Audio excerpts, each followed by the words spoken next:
للمرة المليون، أنا مش كوافيرة. ازيكم عاملين ايه؟ يا رب تكونوا كويسين. فيديو النهارده هيبقى عن رسم ايلاينر للمبتدئين، ده هيكون بارت 2. انا نزلت قبل كده من فترة بارت 1 ازاي نرسم ايلاينر، بس كان برد عن حد يعني كان سائل ازاي نرسم ايلاينر، فوريتها سريعا. انما الفيديو بتاع النهارده ده هيبقى بأدق التفاصيل، وهو هيبقى للمبتدئين لان احنا لسه هنرسم من الاول، يعني لسه هنبدأ من الاول خالص. نعمل ايه لو عايزين نرسم ايلاينر بس ما بنعرفش، وايه الحاجات اللي هنستخدمها وكل الحاجات دي، واوريكم موضوع حاجه اختفاء كده خفيفه قوي، بس فعلا هتفهمكم ازاي ترسموا ايلاينر ويطلع بروفيشنال كانكم ناس تحفه في رسم الايلاينر. فمش هطول معاكم، يلا بينا مع بعض نعرف ايه هي طريقه الرسم دي.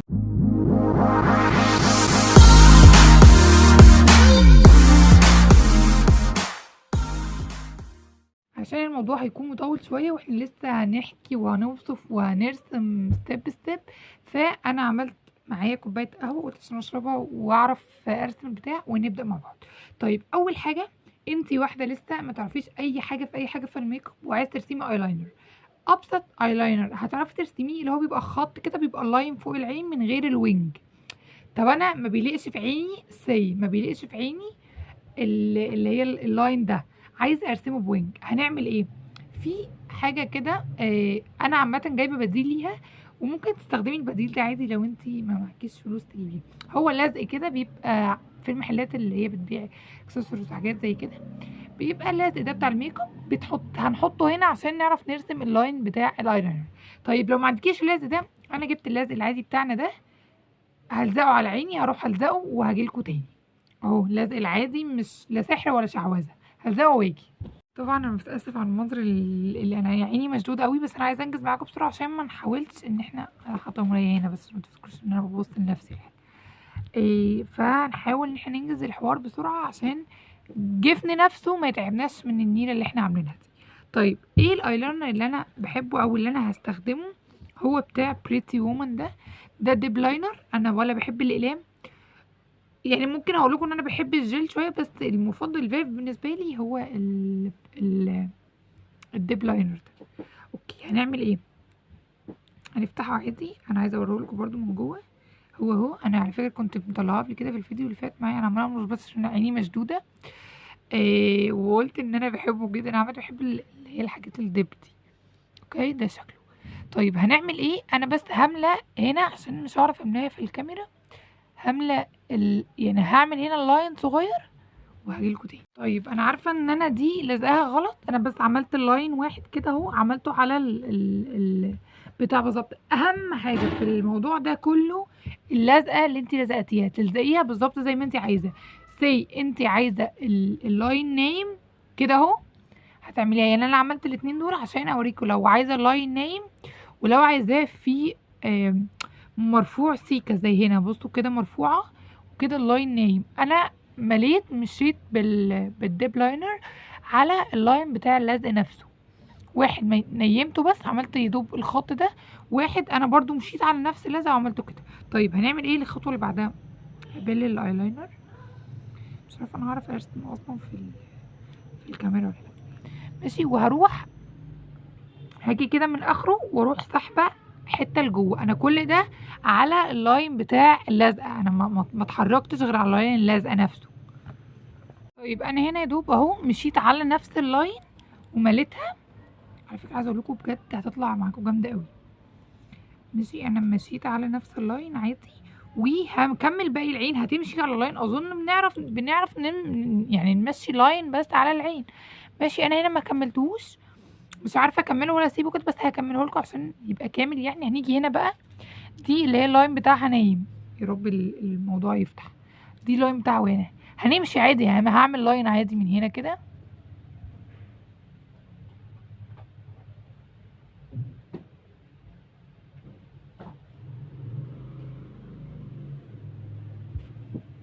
اهو لاين عادي خالص ما فيهوش اي حاجه. طيب ماشي اهو، انا هكمل باقي اللاين. دي نايمه، انا بحب افضي الريشه نفسها، الريشه نفسها عشان ما تبهدليش عيني.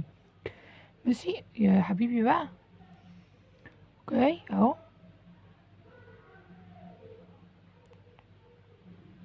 بوظان يعني.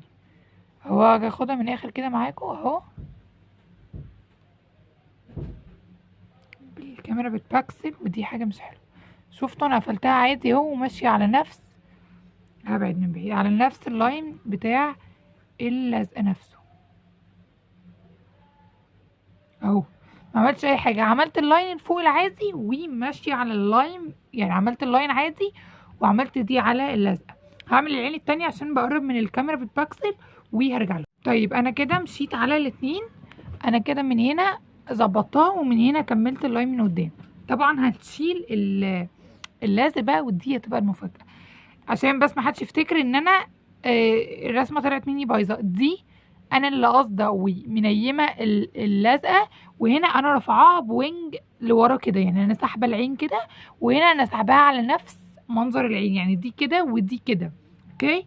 طيب اهم حاجه وانتي بترسمي الايلاينر ده وانا طالعه لكم باللزق ده، ما تعمليش خطوه مهمه، ما تجيش تعملي كده، يعني ما تجيش تعملي الخطوه دي خالص، او ان انت تغمضي عينك او ان انت تفتحيها، لان انت بتحركي الجلد نفسه. فهتيجي ترسمي انت مفتحه عينك كده قوي عشان نعمل اللاين. لو انت مش عايزه تستخدمي اللزق بتعرفي ترسميه من غير لاين، من غير لزق، وانت بترسمي اللاين هيترسم في حته، هتيجي تسيبي عينك كده هتلاقيه عمل حته تانية مع المفاجاه. اوكي يلا هنشيل مع بعض اللزق. انا عايزه اقول لكم اهو ده نايم وده مرفوع. بصي عامة لما تيجي تشيليه يا ابني بقى ما تدومش، حاولي تشيليه من اي حته. ثواني، على فكره انا عايزه اقول لكم انا يلا هغمض عيني دي بخ. بصوا استنى بقى ما تزومش بقى، خليك محترم. بصوا اللاين نفسه عامل ازاي اهو. مش هرفع وشي، بس انا لازم ارفع عشان اوريكم اللاين والرسم. يا ابني بقى استبر. تحفه. دي المرفوعه اهي سنه، ودي يعني يا رب يا رب في الليله السوداء تتشال. ثواني هشيلها عشان الكاميرا بكسرت، فاضطريت ان انا افصل الفيديو وارجع في واحد تاني. انا اهو السنه اللي شلتها معاكم انا سبتها مكانها. ده هيبقى اللاين بتاعه نايم. فكرة الموضوع مش متعب اوي، بس انا بشيل براحتي عشان ده جفن العين اهو برضو نفس اللاين. استنى يا حبيبي بقى الله يسترك، اهو ده نفس اللاين بس هنا نايم كده، يعني هنا كده مسحوب. في ناس مثلا انا من الناس اللي ممكن لو عملت اللاين النايم ده احس نفسي نفرتيتي قوي، فنسيبه منه خالص، او على حسب انت لايق ايه مع عينك. انا بالنسبه لي الاتنين بيليقوا معايا، بس انا ما بحبش اللاين النايم ده، يعني ما بحبش اللي هو يبقى طالع من مجمع العين، من قصدي من هنا. ما علينا. انا بحب اللي هو يبقى مرفوع شويه، مفيش فرق قوي، بس عامه انا كنت لازقه ان ده يبقى نايم كده وده يبقى مرفوع شويه اهو. اظن اسهل من كده في الدنيا مفيش، ما عندناش حجه بقى عشان نرسم ايلاينر ونتشيك ونبقى زي الفل اهو يا جماعه اهو. لا سحر ولا شعوذه، مش كوافيره خالص.